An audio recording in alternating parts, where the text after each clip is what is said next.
Concertina is Mr. Barra. I am going to try one tune, and I'm going to dedicate this tune to my fellow concertina player, Michael, and he's from Greystones, County Wicklow, and he reminded me of this tune. So and it's called "The Maid at the Spinning Wheel." I didn't know the name of it.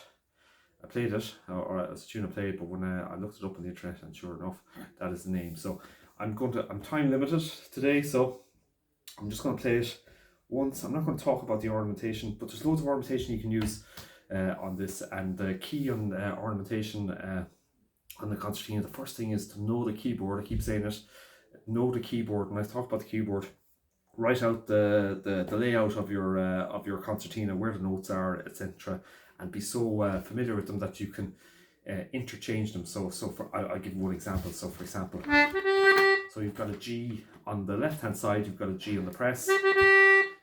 On the first button, which is on the middle row, you also got a G on the inside row, which is on the press, and you also got a G, at least on my concertina, on the pull on the first row on this one. In general, I'm able to interchange between the three.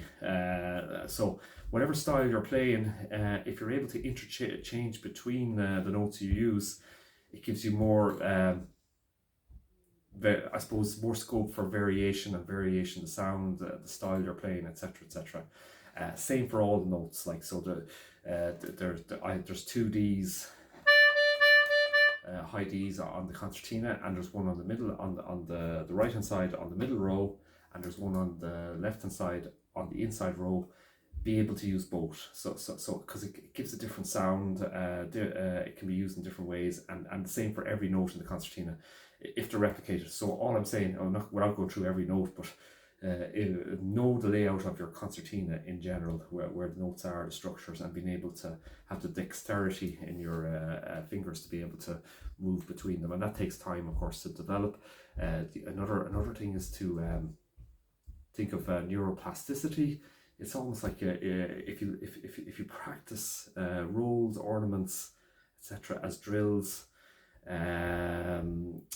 it brings it into your finger and it rewires your mind effectively. Same as, look, I'm learning the fiddle. I'm a very poor fiddle player, and I'm learning for the last 9 years. But like if you're practicing scales or the bow, and again, I'm not one to, but you really put it into your you're putting it into your body almost. So they're like drills. No more like I practice Tai Chi and Aikido, and basically the same thing. You're practicing. You're better off, rather than practicing the whole forms in general, the same on tunes. Sometimes it's good to take a section of the tune and just keep going over it and practicing it until it becomes more fluid. Anyway, that's just general. So anyway, this is the tune. I'm dedicating it to Michael, and it is The Maid at the Spinning Wheel, and it's a jig. We'll play it once. This is a long tune, normal speed. Without thinking about it, and then I'll play it slowly twice. I'm just going to play it twice, very, very slowly, right through, and that's it really. Before I play it twice, I'll just talk a little bit about ornamentation. But the ornamentation's personal, and they're just tricks. You can put them in, take them out, and amend to your own taste. So this is the tune.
Okay, so that I played it twice there, maybe twice to get into it.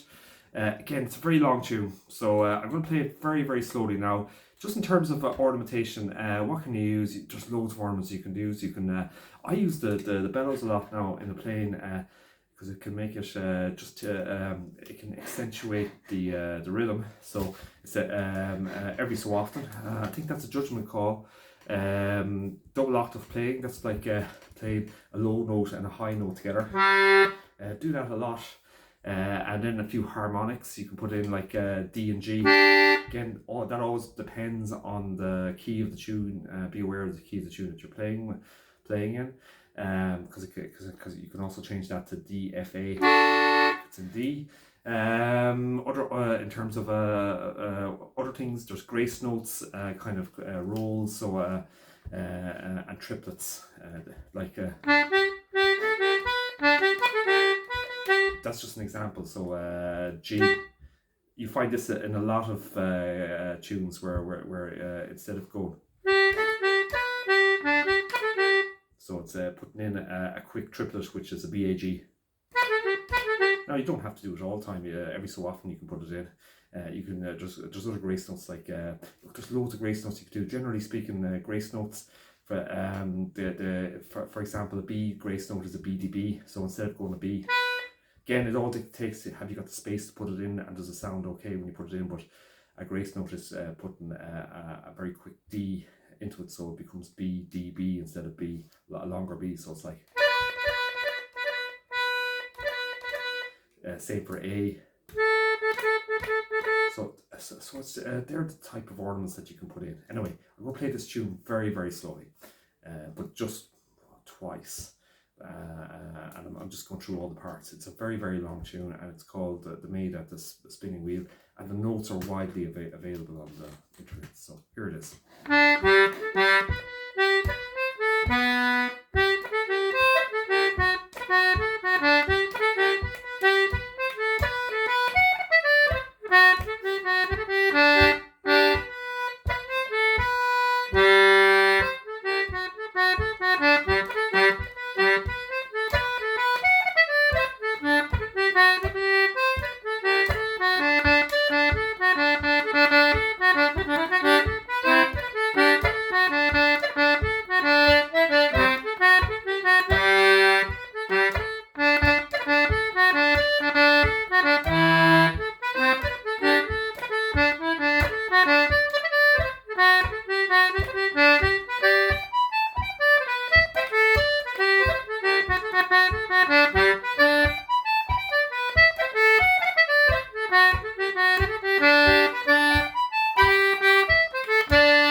Sure, well, that's the tune. The other thing is, don't be afraid to experiment. And I will say this, I said before, I would say experiment with changing the note structure or the fingers you're using for each note every so often. So if one time you're playing the tune and you're using the D, the low D on the draw, which gives you that type of sound and ornamentation, but the next time you're playing it, try using the D on the press. So there's a D on the left hand side with your little finger.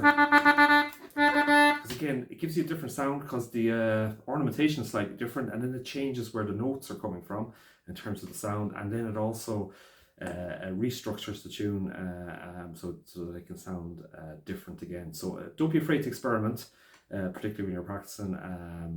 And again, you know, most players, well, every time they play it very differently. Especially in sessions when there's other people playing, you don't have to. So on the concertina, if you want to change the way you're playing the tune the second time around, change one simple way is changing the fingering. Take out the ornamentation, play it more simpler, lengthen certain notes, chord, use the air button to change, to accentuate the rhythm. There's lots of different things you can do, and it will keep you busy forever. Should have well.